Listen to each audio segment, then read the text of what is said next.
কারণ আমরা সম্পূর্ণ প্রস্তুত ছিলাম। আমাদের এই পরিস্থিতি যারা তৈরি করেছে, আমরা অত্যন্ত দৃঢ়চিত্ত ছিলাম এবং রাষ্ট্র নির্বাচন আমরা করার সর্বোচ্চ চেষ্টা করে যাচ্ছি, এখনো আছি বলে আপনাদের জ্ঞাতা। রাষ্ট্র নির্বাচন অনুষ্ঠানে বদ্ধপরিকর ইনশাআল্লাহ।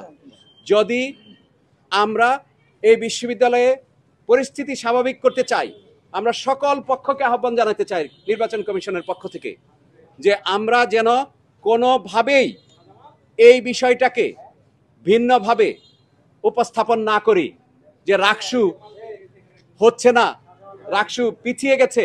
বিষয়টি তা নয়। একটি অনাকাঙ্ক্ষিত পরিস্থিতির পরিপ্রেক্ষিতে রাকসু নির্বাচন কমিশন বাধ্য হয়েছে যে আমাদের নিজস্ব কোনো লোকবল নেই, আমাদের তো 300 শিক্ষক আমাদের অধীনে কাজ করবেন, কিন্তু তারা যদি কাজ করার পরিবেশ না পান, তারা যদি হুমকির মুখে পড়েন, তারা যদি মনে করেন যে এখানে নিরাপত্তা সংক্রান্ত বিষয় আছে, আমরা এটি প্রশাসনের সাথে কথা বলেছি, আমরা সর্বমহলের সাথে কথা বলেছি এবং এটি আপনারা জানেন যে এটা কি গোটা জাতি আমাদের দিকে তাকিয়ে আছে যে রাকসুতে কি হবে, ইলেকশনটা কি হবে, হবে কি হবে না। এই বিষয়ে আমাদের উপরেও অনেক ধরনের আপনাদের যেরকম আগ্রহ আছে, সারা দেশবাসীর আগ্রহ আছে।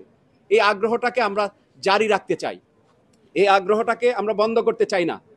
আমরা দৃঢ় কণ্ঠে বলতে চাই যে আমরা যে যাত্রা শুরু করেছিলাম, অনেক বাধা বিপত্তি পার হয়ে আমরা এই পর্যন্ত এসেছিলাম।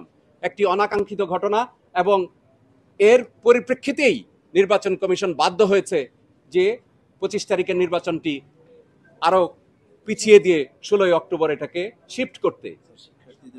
শিক্ষার্থীদের অংশগ্রহণ একটি বিষয় আছে যে আপনারা যখন একটি প্যানিক সিচুয়েশন ক্রিয়েট হয় ক্যাম্পাসে, আপনি সবাই জানি সাধারণ শিক্ষার্থীরা যারা থাকে তারা সাধারণত ক্যাম্পাসে এই ধরনের প্যানিক সিচুয়েশনে থাকতে স্বস্তি বোধ করে না, তারা অনেক সময় অস্বস্তি বোধ করে যে এরকম একটি প্যানিক সিচুয়েশনে নৈরাজ্যকর পরিস্থিতির মধ্যে আমরা